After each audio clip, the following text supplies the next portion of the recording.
Sejam bem-vindos. Eu me chamo Franciele. Hoje eu, meu grupo Amanda e Fátima, vamos apresentar o capítulo 3 do livro Economia pós-pandemia. O capítulo se chama Expansão do gasto público, tributação e crescimento. Ele foi escrito por Carlos Bastos e Gabriel Aidar. Esse texto ele faz uma análise extremamente importante, principalmente sobre o papel do Estado durante o período de crise, durante o período de pandemia, onde as empresas privadas, infelizmente, não estavam tendo sua produção necessária.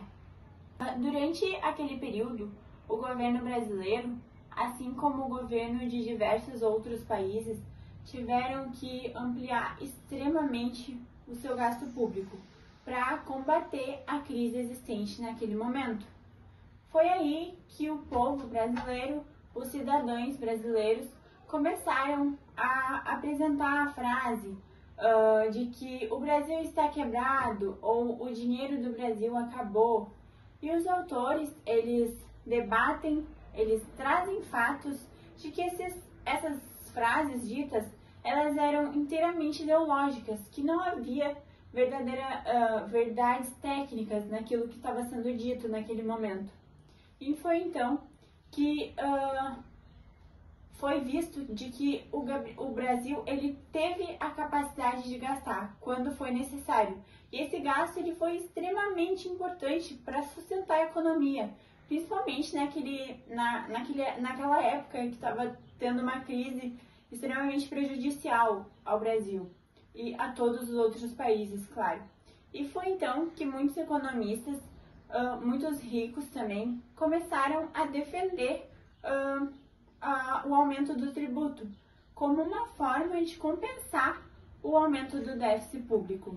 E os autores eles entram nesse debate para defender algo fundamental, que seria a lógica keynesiana, de que os tributos eles não financiam o Estado no sentido direto, mas que o governo ele gasta primeiro e arrecada depois. E os gastos públicos eles geram renda, geram produção e geram emprego. A consequência é a arrecadação de impostos. Para que essa renda seja criada, esse emprego disponibilizado e essa produção disponibilizada, é necessário que tenha arrecadação de impostos e que, portanto, os impostos eles não servem para financiar o gasto que já ocorreu, mas para regularizar a economia, distribuir renda como uma forma de diminuir a desigualdade social, que é extremamente grande, e controlar os efeitos de longo prazo do gasto público. Aqui é a segunda parte do capítulo, aquela parte que é mais teórica, que os autores eles citam mais dados, mais fundamentos diretamente sobre o Brasil mesmo. Então toda aquela parte da relação do gasto público com os impostos e o impacto direto ali na economia. Então, por exemplo, quando o governo ele vai fazer um pagamento, seja de salário, de aposentadoria, de uma compra de um bem, de um serviço, o Banco Central ele vai transferir o dinheiro da conta nacional, do Tesouro Nacional, para a conta da pessoa ou da empresa que vai receber esse dinheiro. Então, esse pagamento ele vai gerar uma renda imediata ali no setor privado, né? E aí, depois, essa renda ela vai se espalhar pela economia, pelo efeito multiplicador keynesiano. Ou seja, quem recebe, consome. E quem vende, produz mais. E assim, o gasto inicial do governo ele vai multiplicar a renda total. Nessa lógica, a gente consegue fazer uma equação muito simples. Tipo, se o valor arrecadado ele for menor, o valor arrecadado pelos impostos ele for menor do que o gasto, isso aí vai acarretar num déficit público, né? E ele pode ser financiado por duas formas, ou pela emissão da dívida pública, ou pela criação de mais moeda em circulação, né?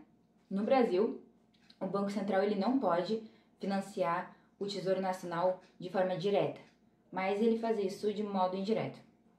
Por exemplo, os bancos, eles compram títulos públicos.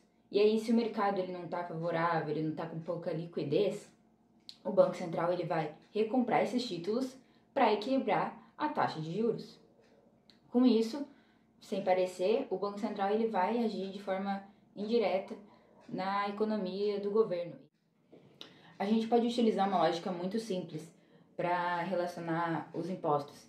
Por exemplo, se eles aumentam, a demanda e o consumo das pessoas, no geral, vai diminuir, certo? Mas aí o governo ele vai depender menos da dívida pública.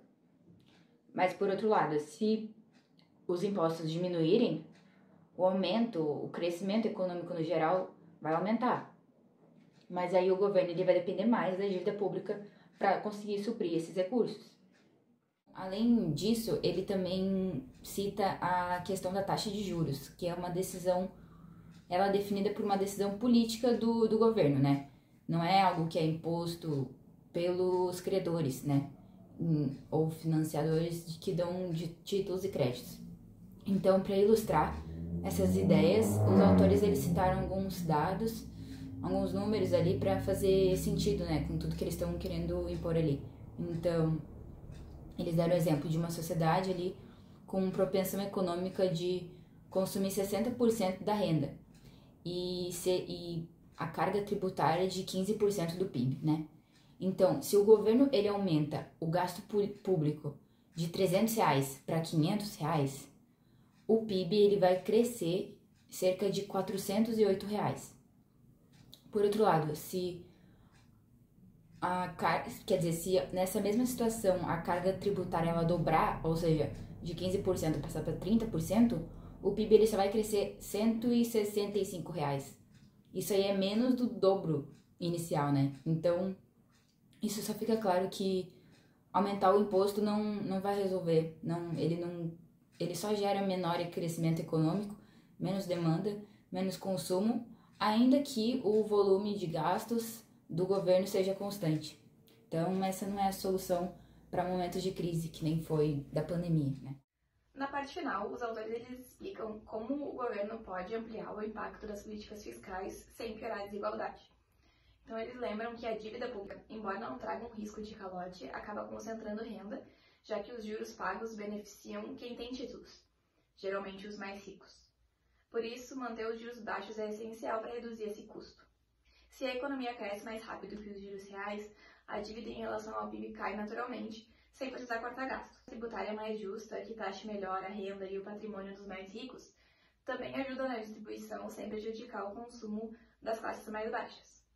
Mas em tempos de crise, o foco deve ser liberar o Estado das amarras da austeridade.